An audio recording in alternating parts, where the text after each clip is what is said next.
السلام عليكم ورحمة الله وبركاته. أهلا بيكم في فيديو جديد على قناة كلمة جديدة، والكلمة اللي معانا النهاردة هي كلمة hiccup. hiccup يعني ايه hiccup؟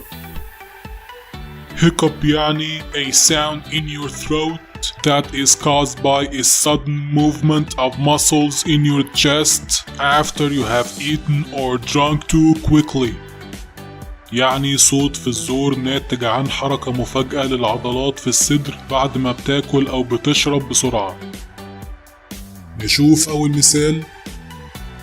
Don't drink so fast Jerry, you'll get hiccups. يعني ما تشربش بسرعة يا جيري، انت كده هيجيلك زغطة.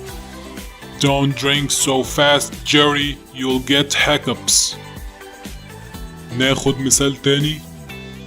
Everyday hiccups don't need medical treatment as they will go away on their own. يعني الضغوطات اللي بتجيلنا يوميا لا تحتاج إلى العلاج الطبي لأنها بتختفي وبتروح لوحدها.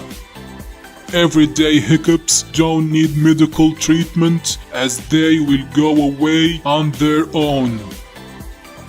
وبكده يكون خلص فيديو النهاردة.